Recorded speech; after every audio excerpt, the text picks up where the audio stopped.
Chicago was alive with the hum of activity on a chilly Monday morning.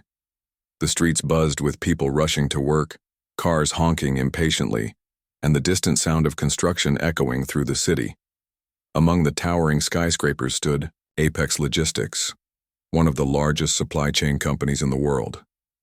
Its headquarters gleamed under the early sunlight, but behind those glass walls, something felt off. James Whitaker, the CEO of Apex Logistics, sat alone in his office late. Sunday night, he wasn't poring over spreadsheets or reviewing quarterly reports. Instead, he stared at an email thread filled with complaints from warehouse employees.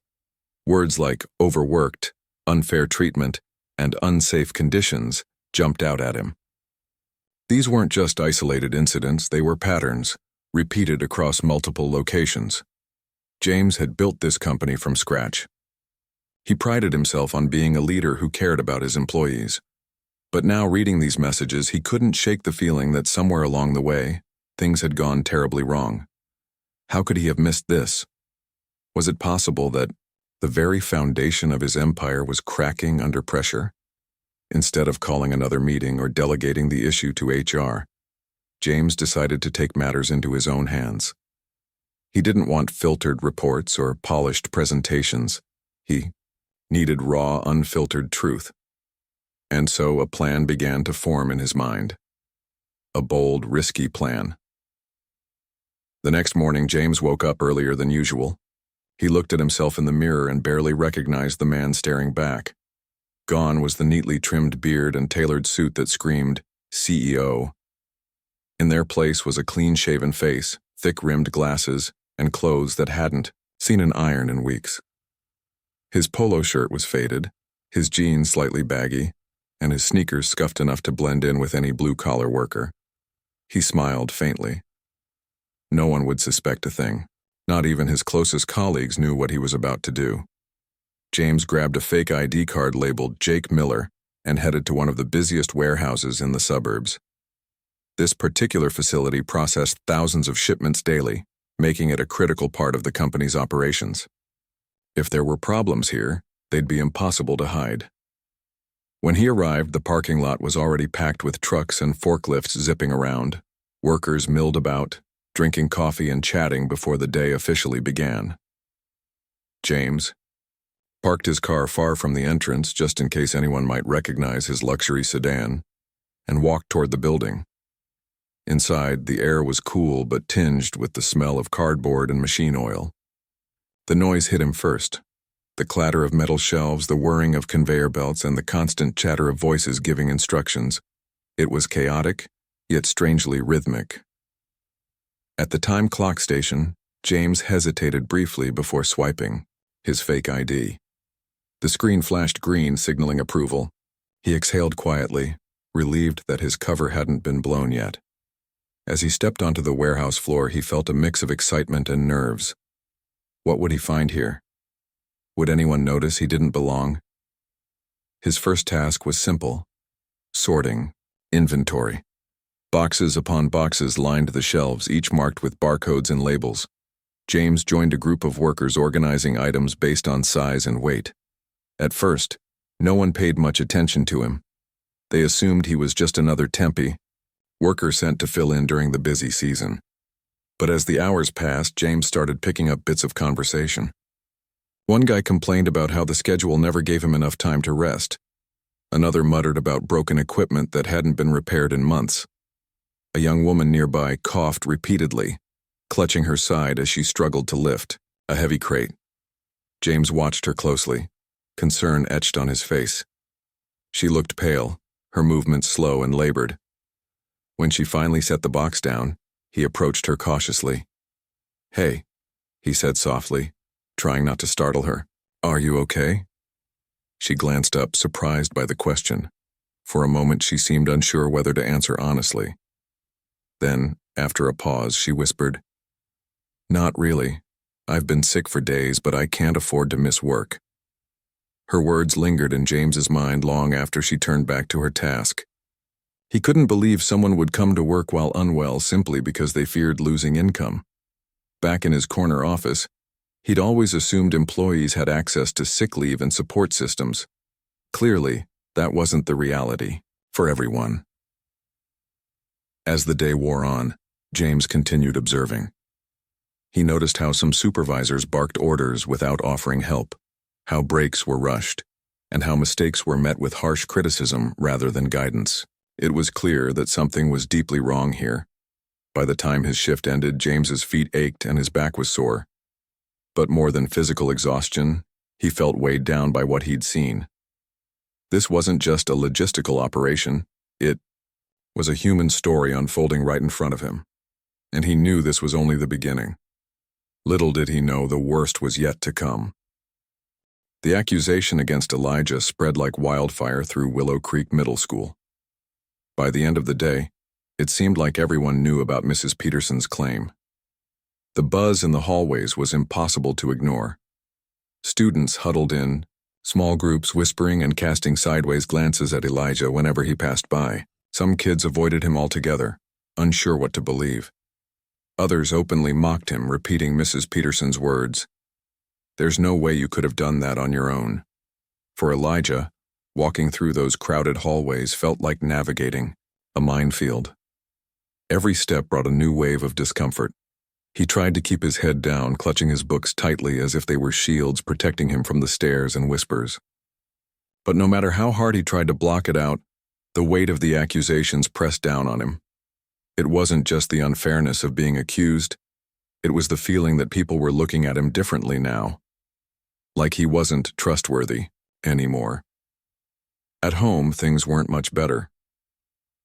That evening, Elijah sat at the kitchen table staring blankly at his math homework. Normally, this would have been his favorite part of the day, the quiet moments when he could lose himself in numbers and equations. But tonight, the problems on the page blurred together, meaningless scribbles that refused to make sense. His mom noticed right away. She leaned against the counter, arms crossed, watching him struggle. "Hey," she said softly, pulling out a chair to sit beside him. "You okay?" Elijah shrugged, not trusting himself to speak without his voice cracking. Tears pricked at the corners of his eyes, but he blinked them back stubbornly. Crying wouldn't solve anything, and he hated showing weakness, especially in front of his parents. They had always taught him to stand tall, even when life got tough. His mom reached over and placed a hand on his shoulder. "Listen to me," she said firmly. "What happened today isn't your fault. You didn't do anything wrong, do you hear me?" He nodded, though doubt still lingered in his chest. If he hadn't done anything wrong, then why did everyone seem to think he had? Meanwhile, the tension between Elijah's family and Mrs. Peterson escalated quickly. The next morning, Elijah's dad showed up at the school unannounced, demanding to speak with the principal. He wasn't a man who raised his voice often, but when he walked into Principal Harris's office, there was no mistaking the anger simmering beneath his calm exterior. "This is unacceptable," he said, setting a folder full of Elijah's old assignments and practice sheets on the desk. "My son has worked harder than anyone else in that classroom, and instead of encouraging him, this teacher accuses him of cheating. On what basis? Where's the proof?" Principal Harris listened quietly, nodding occasionally. He was a fair-minded man who genuinely cared about the students, but he also knew how delicate situations like this could be. Teachers like Mrs. Peterson had been fixtures in the school for years, and challenging their authority wasn't easy. Still, he couldn't ignore the mounting evidence or the passion in Elijah's father's voice. "I understand your concerns," Principal Harris said carefully, "and I agree that accusing a student without evidence is problematic. Let me talk to Mrs. Peterson and see if we can resolve this." But resolving it wasn't going to be simple. When Principal Harris called Mrs. Peterson into his office later that afternoon, she arrived with her usual air of confidence. She sat stiffly in the chair across from him, her lips pressed into a thin line. "Mrs. Peterson," Principal Harris began, "I need to address the situation with Elijah. His parents are understandably upset, and I want to ensure that we handle this fairly." Mrs. Peterson sighed dramatically, rolling her eyes. "With all due respect, Principal Harris, I know what I saw.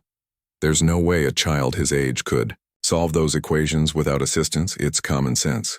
Principal Harris frowned. "Common sense or bias? Have you considered that perhaps Elijah is simply gifted? We've seen his grades improve steadily over the past year. Doesn't that suggest effort rather than dishonesty? She hesitated, clearly uncomfortable with the question. After a long pause, she muttered, "Gifted or not, it's my responsibility to maintain academic integrity. If something seems off, I have to investigate." Principal Harris leaned forward, his tone firm but measured. Investigating is one thing. Accusing a student publicly without evidence is another. This isn't just about Elijah. It's about trust. Our students need to feel supported, not scrutinized unfairly.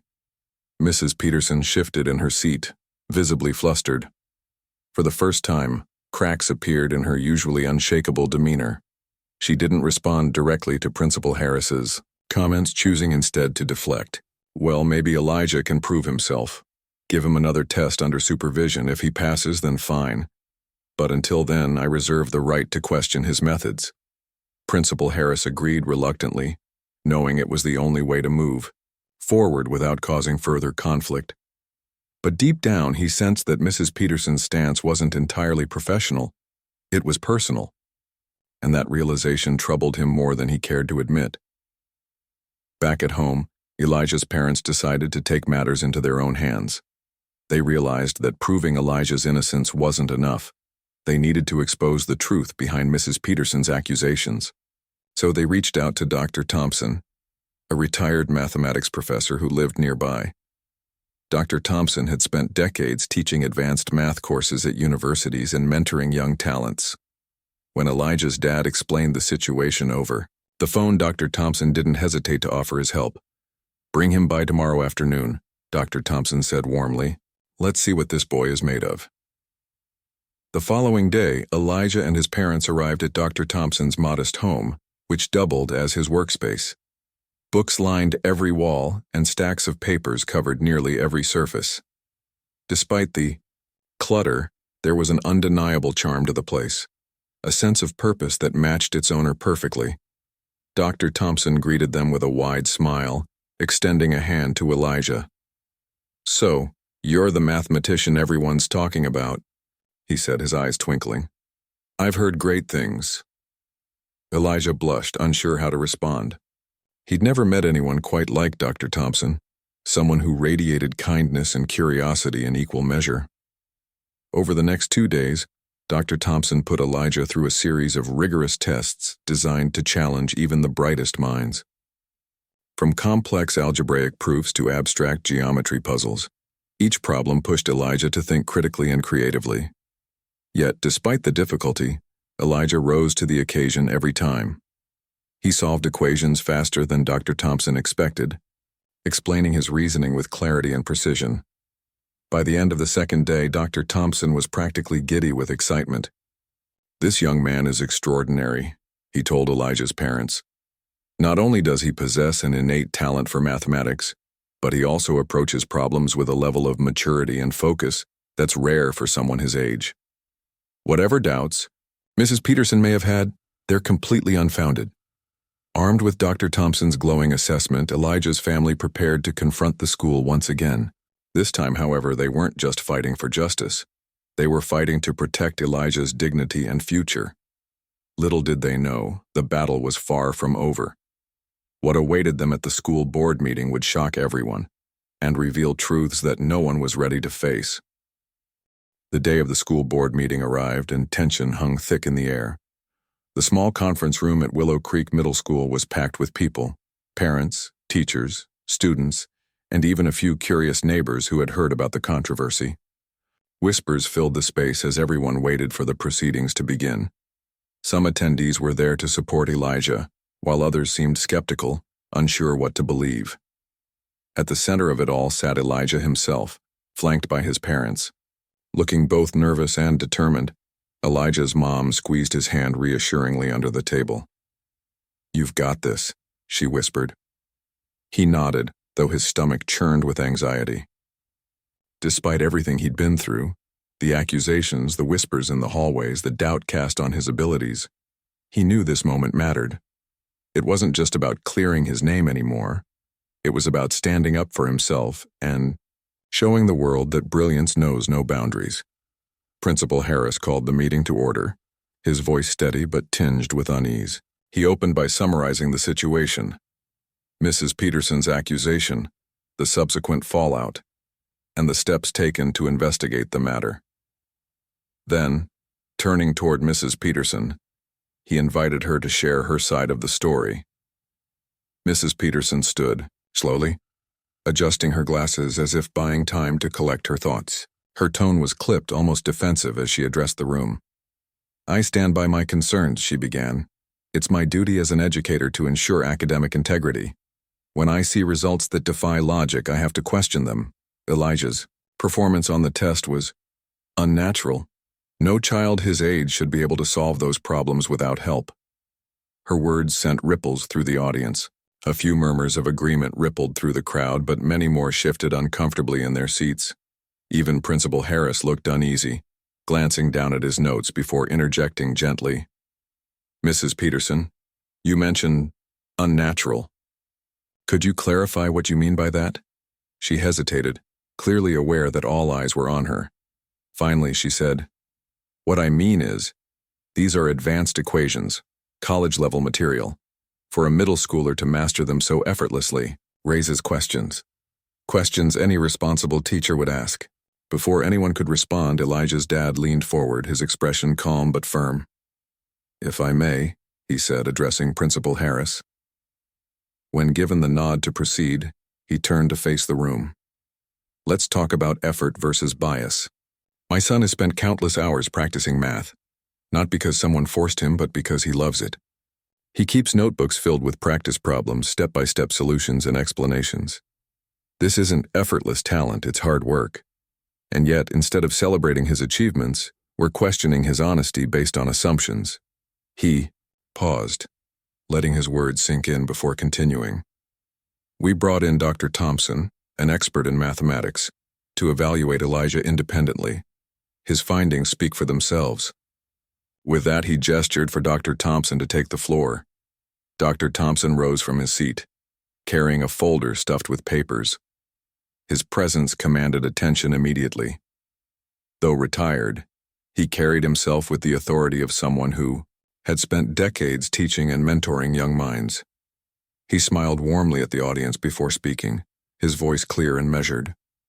"When I first met Elijah," he began, "I admit I was curious. I wanted to understand what made him tick. Over 2 days, I administered a series of tests designed to challenge even the most gifted mathematicians. These weren't simple classroom exercises. They were complex problems requiring deep critical thinking. And let me tell you, Elijah didn't just pass, he excelled." A murmur of surprise rippled through the room. Dr. Thompson held up a hand to quiet the crowd before continuing. "What struck me most wasn't just his ability to solve these problems, but how he approached them. Elijah doesn't rely on shortcuts or tricks. He breaks each problem into its fundamental parts, analyzes it thoroughly, and arrives at the correct solution through pure logic. That kind of intellectual discipline is rare, especially at such a young age." He paused, allowing his words to resonate. Then, opening the folder, he pulled out several sheets covered in neat handwriting and calculations. "These are Elijah's solutions to some of the toughest problems I gave him. Take a look for yourselves. Every step is explained meticulously. There's no evidence of cheating here, only evidence of brilliance." As Dr. Thompson passed the papers around the room, the atmosphere shifted noticeably. Parents leaned closer to examine the work, their expressions softening. Teachers exchanged glances, some nodding approvingly. Even Principal Harris appeared, visibly moved, jotting notes as he flipped through the pages. But the real turning point came when Elijah himself stood up to speak.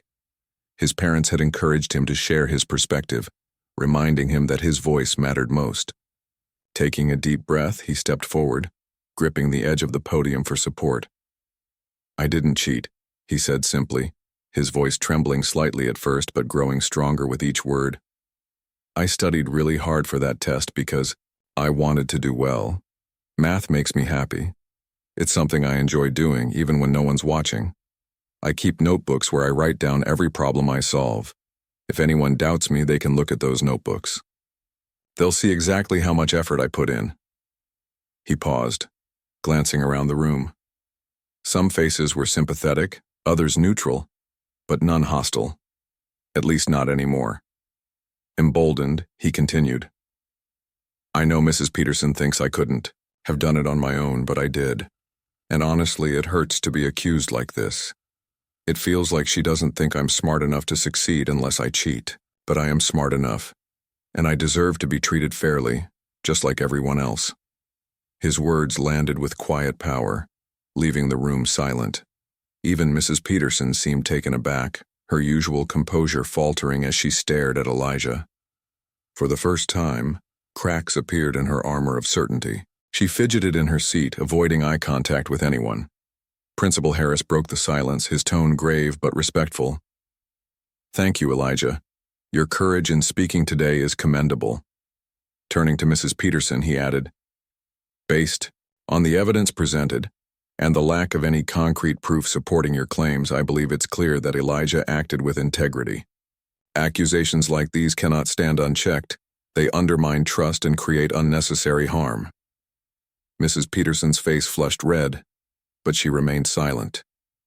Whatever defense she might have mounted crumbled under the weight of reason and evidence.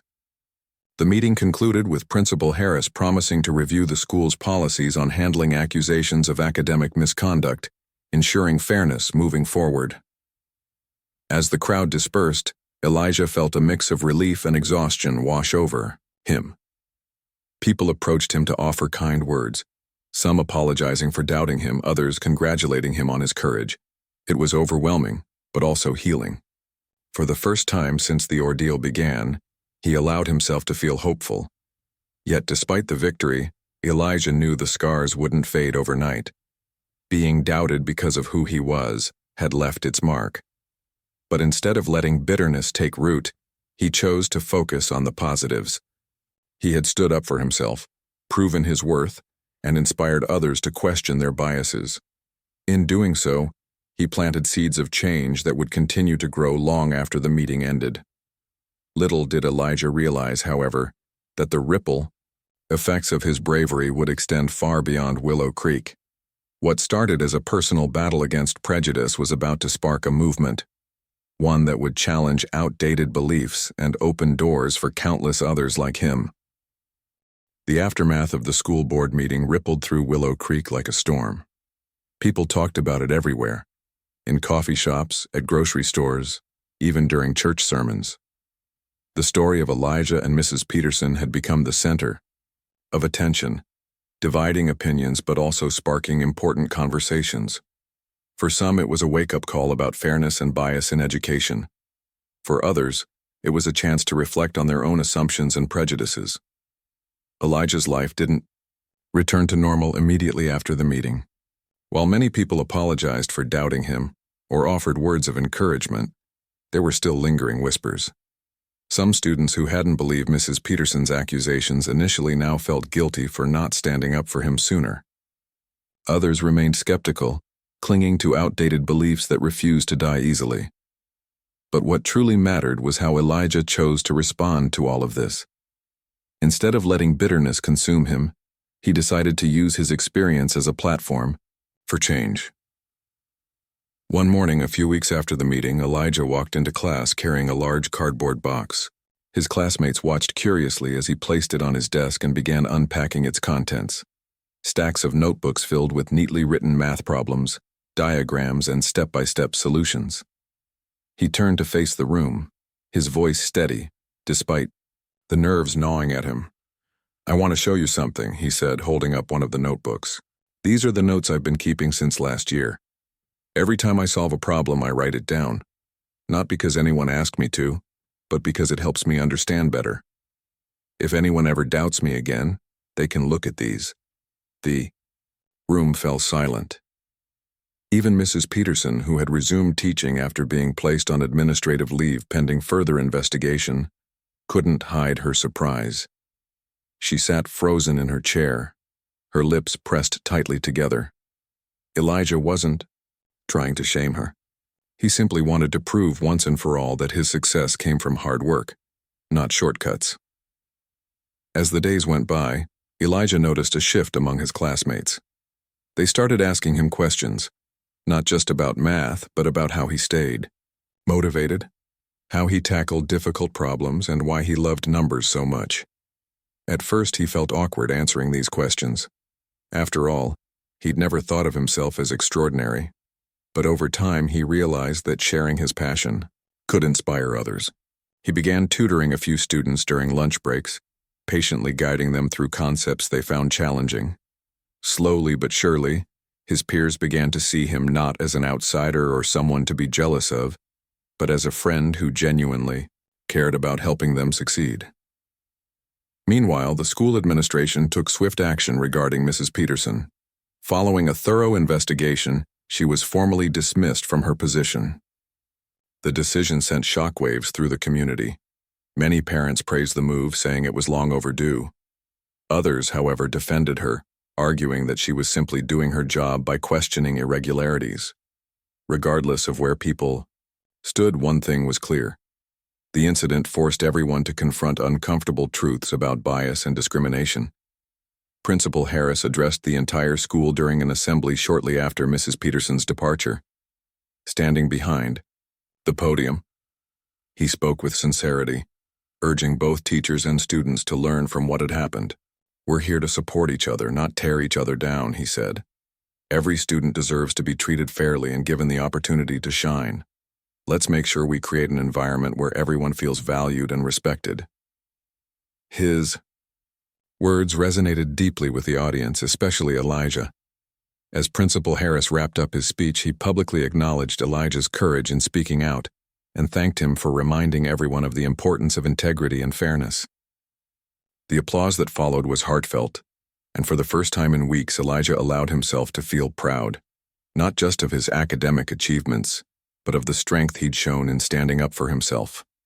Outside of school, Elijah's story gained traction beyond Willow Creek.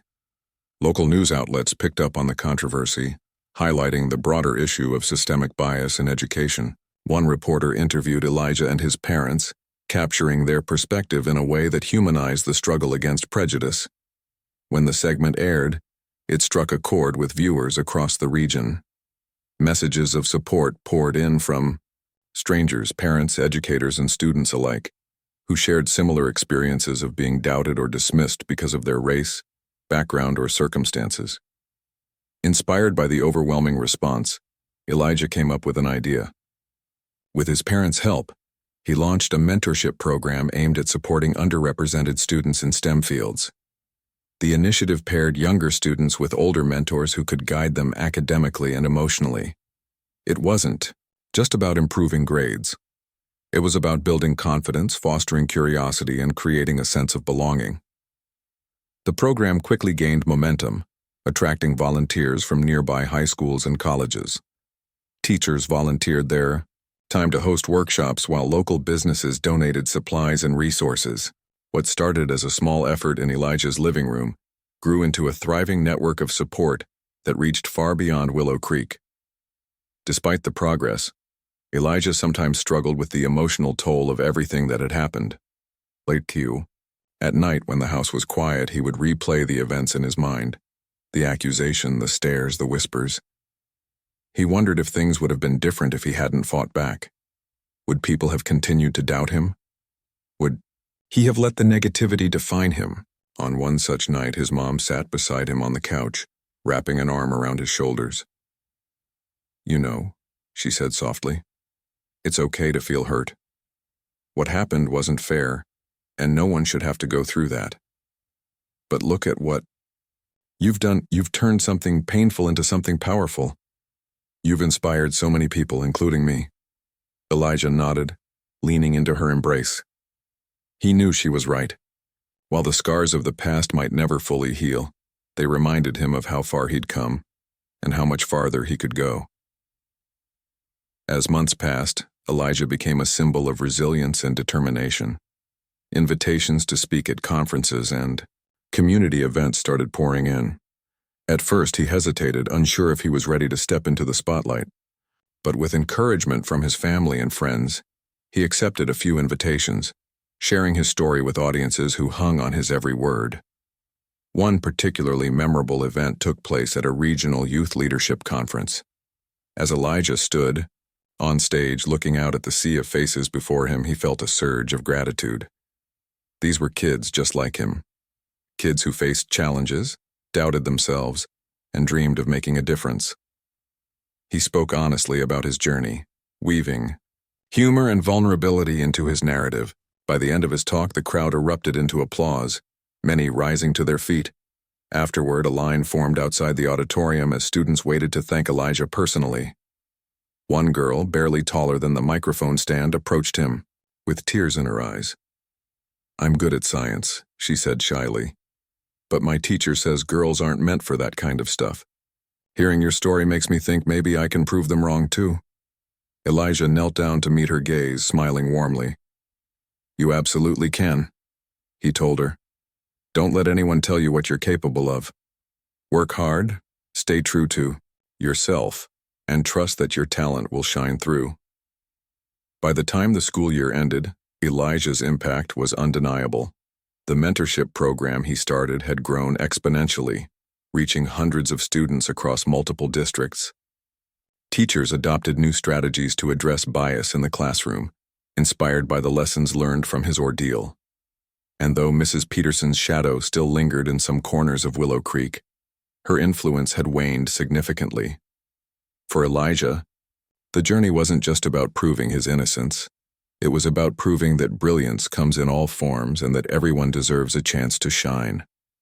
Through courage, perseverance, and an unwavering belief in himself, he had turned a painful chapter into a beacon of hope. And as he looked toward the future, he knew his story was only beginning. As the months rolled by, Elijah's life began to settle into a new rhythm.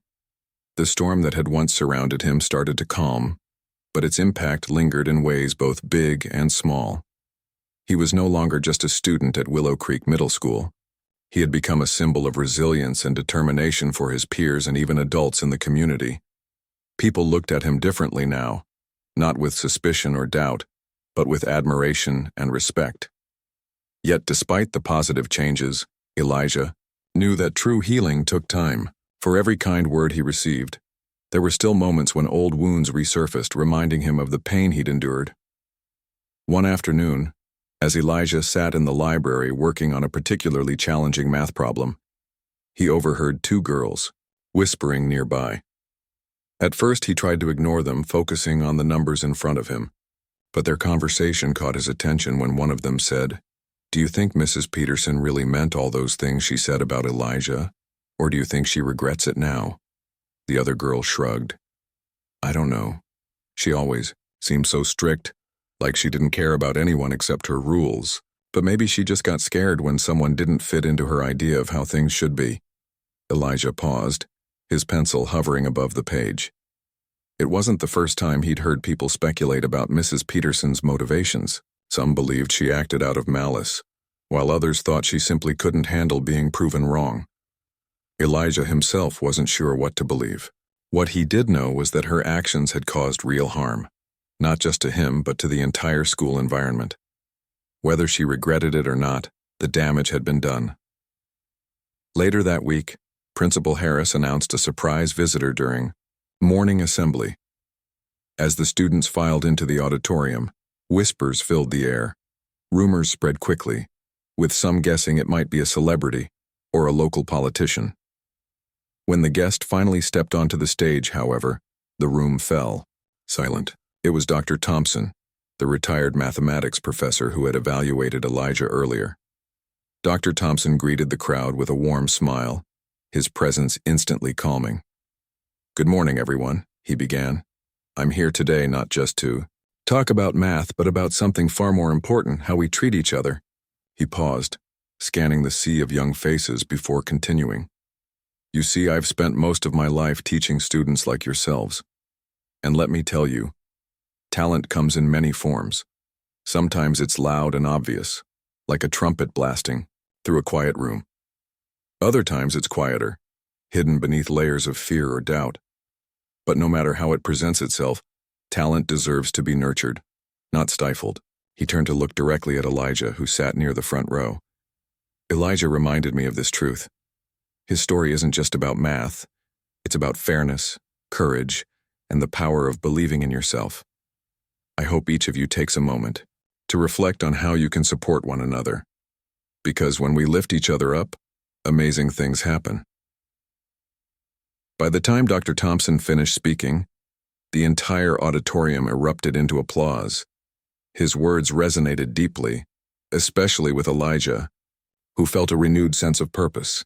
After the assembly, several students approached him to thank him for inspiring such a powerful message. One boy, who rarely spoke in class, shyly handed Elijah a folded piece of paper. Inside was a note that read, "Thank you for showing us. It's okay to be different." Meanwhile, the town of Willow Creek continued to grapple with the fallout from the controversy. While many embraced the lessons learned, others resisted change. A small group of parents launched a petition demanding that Mrs. Peterson be reinstated, claiming her dismissal set a dangerous precedent. Their argument gained traction among certain circles, sparking heated debates at school board meetings and community forums. Elijah's family attended one such meeting, prepared to defend the decision to remove Mrs. Peterson.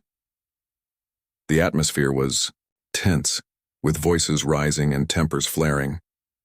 When it was Elijah's turn to speak, he stood calmly, his hands steady despite the chaos around him. "Mrs. Peterson made a mistake," he said, his voice clear and unwavering. "And mistakes have consequences. But this isn't just about her. It's about making sure no one else has to go through what I did. We need teachers who believe in their students, not ones who doubt them because of who they are." His words struck a chord, silencing even the loudest critics. Though the debate continued long after the meeting ended, Elijah's perspective helped sway public opinion in favor of accountability. In the end, the petition failed to gain enough support, and Mrs. Peterson remained dismissed, a decision that sent a strong message about the importance of fairness in education. At home, Elijah's family celebrated small victories together. His mom framed a certificate he'd received from a local nonprofit, recognizing his efforts to promote inclusivity in STEM fields. His dad hung a photo of Elijah speaking at the youth leadership conference on the refrigerator, calling it their proud parent trophy. Even his younger sister, who idolized him, started referring to him as the smartest person ever, much to his embarrassment. But amidst the joy, Elijah couldn't shake the feeling that his journey wasn't over. He realized that while he had fought hard to prove his innocence, the fight against bias and prejudice was far from won. There were still countless students across the country facing similar challenges, kids who weren't given the chance to shine because of stereotypes or unfair treatment. Elijah wanted to do more. He wanted to ensure that no one else had to carry the weight of injustice alone. With this goal in mind, he expanded his mentorship program beyond Willow Creek. Through online platforms, he connected with students from diverse backgrounds, offering guidance and encouragement. He also partnered with educators to develop workshops aimed at addressing implicit bias in the classroom.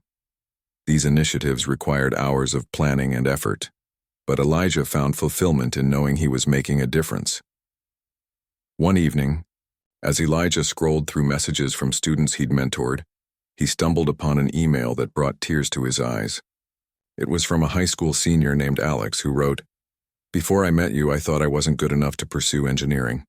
Everyone told me I'd never make it because of where I come from. But hearing your story gave me hope. Now, I've applied to college and I'm actually excited about the future. Thank you for showing me that dreams are worth fighting for." Elijah read the message over and over, letting its meaning sink in. Moments like these reminded him why he kept pushing forward, even when the road felt uncertain. Every success story, no matter how small, was proof that change was possible, that the ripple effects of courage and kindness could reach farther than he ever imagined. As the school year drew to a close, Elijah reflected on everything he'd experienced.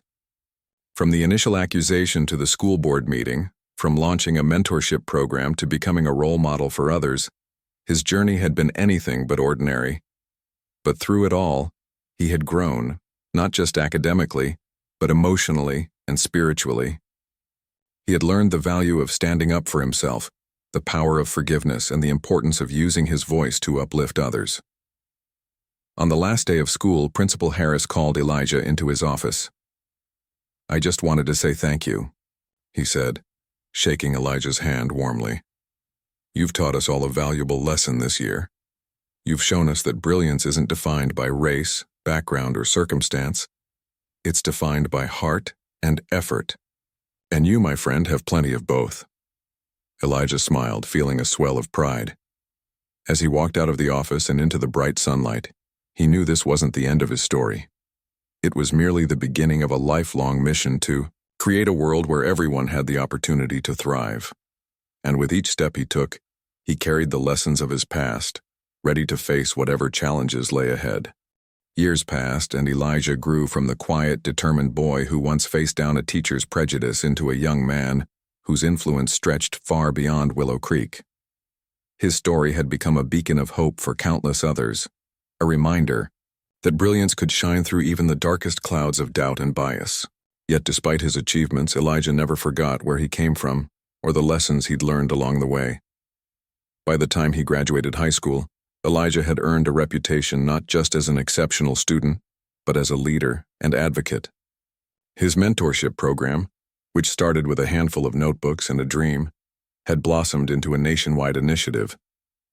It connected thousands of students from underrepresented communities with mentors in STEM fields, giving them the tools and confidence they needed to succeed.